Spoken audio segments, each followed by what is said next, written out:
السلام عليكم ورحمة الله وبركاته. أنا النهاردة في حضانة في أندونيسيا. عايز أوريكم بقى أنا اكتشفت إيه. بصوا، دي الحضانة، دي المباني، والأولاد بيلعبوا هنا.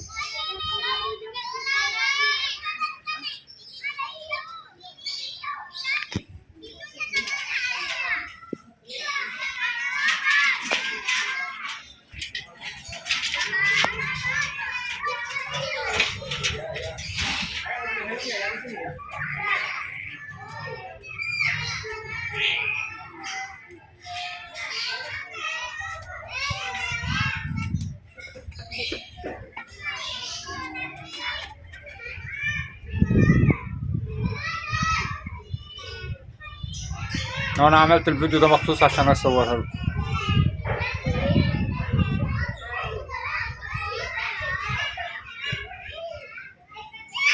هو مش هيتحرك علشان حاسس بوجودي، فأنا أبعد وأشوف المعلم التاني الكبير ده بقى.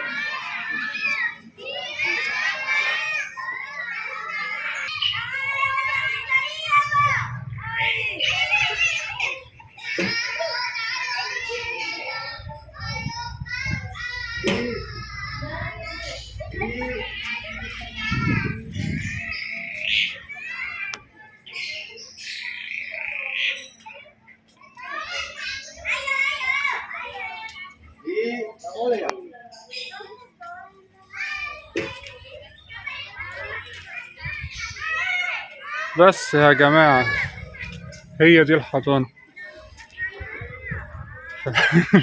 حضانات في أندونيسيا مختلفة جدا.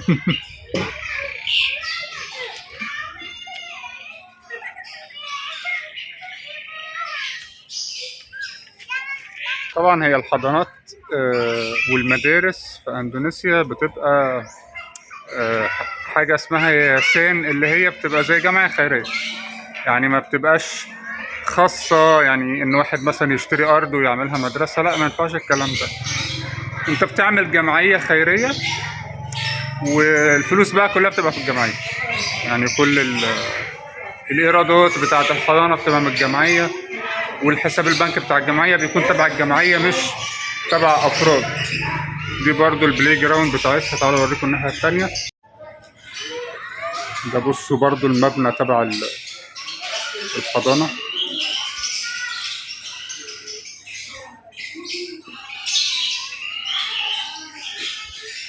هي شكلها حلو بصراحة، وفي شجر مانجا هنا، زرعان لهم مانجا. وادي المبنى.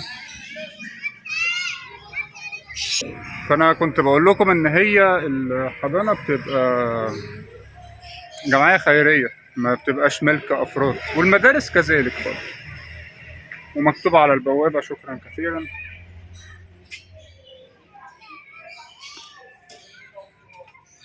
والمدارس كذلك برضه نفس الموضوع.